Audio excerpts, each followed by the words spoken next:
Inside this dump of a home in rural Sullivan, Georgia, Lillian Zachary's rescue mission to save her younger sister and niece isn't going well. Only because of her parents' pleadings did she make the 3-hour drive this warm evening from the safety of her Atlanta condo to liberate Gina and her daughter Polly from this place. She nervously eyes the guns that are on open display, their promise of violence making her uneasy. A pump-action shotgun is leaning near the sole door leading outside. A hunting rifle is up against the wall on the other side of the old home, and 2 black semi-automatic pistols are on the cluttered kitchen counter, next to 3 sets of scales and plastic bags full of marijuana. Antique oak cabinets and porcelain-lined sinks and metal faucets are on the opposite side of the room. Lillian is in a part of the home laughingly called a living room, and there's nothing in here worth living for save her sister and her sister's 2-year-old girl. The place is foul, with empty beer cans, 2-liter bottles of Mountain Dew, crumpled up McDonald's bags, and crushed pizza cartons strewn across a wooden floor worn and gouged from a century of wear. Built in the small plantation plain style and named the Summer House, the place was once the getaway destination of a rich Savannah family fleeing city smells and sounds generations before the invention of air conditioning. Now, decades later, the rich family has fallen on hard times, and their grandly named Summer House is a decaying rental property fit only for this group of lowlifes. Lillian wonders if the ghosts of the old Savannah family are horrified to see how decayed and worn their perfect summer escape home has become. Lillian is perched on the armrest of a black vinyl couch kept together with scrap lumber and duct tape, and Gina is sitting next to her, shaking a footless rag doll in front of little Polly, who's on the carpeted floor before her mother, giggling. Lillian says, "Gina, come on, can we get going?" Her sister shakes her head. "No, not yet," she says.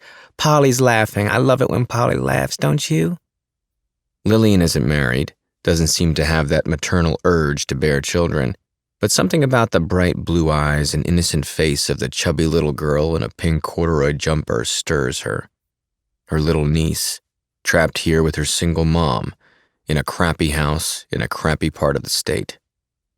At the other end of the room is another couch in front of a large-screen television, no doubt stolen, she thinks, and 3 other people who live here are playing some stupid shoot-'em-up fantasy video game where fire-breathing dragons and knights do battle armed with machine guns. She's already forgotten the names of the 2 lanky, long-haired boys and their woman friend, Shirley, or Sally, whatever, and Randy. Yeah, that's one of the losers' names. The 2 guys gave her serious eye when earlier she knocked on the door, and she feels vulnerable and out of place with them and their guns. Even though they seem to be having fun on their couch, there's a simmering tension between them that's growing along with the insults they've been tossing at each other. "Missed it, you fag!" Randy yells. "Bite me," the other young man shouts back. Upstairs in the old home is the other occupant, Gina's on-again, off-again boyfriend, Stuart, who's lying in bed, not feeling well, bitching and moaning like the community college dropout and drug dealer he is. Plus the father of little and innocent Polly. "Gina," she says, looking away from the video game players. "Please, just a sec, Lily, just a sec, okay?" Lillian rubs her hands across her tan slacks, looking again at the shotgun resting between the television and the door leading outside. All she wants to do is carry the 2 green plastic trash bags holding the entire possessions of Gina and her daughter through that door. In just a few minutes, she'll get Gina and Polly out of this shithole and back up to Atlanta and leave this crap off-ramp to a loser life behind. If those increasingly angry young men let her, Gina, and Polly leave, that is. Randy said a while ago, "Hey, you plan on staying for a while, right? We're gonna party hard later on." Her plump younger sister is wearing black yoga tights and an Atlanta Falcons sweatshirt. But even through her bad complexion, her eyes shine bright with joy and love for her baby girl. That light gives Lillian hope.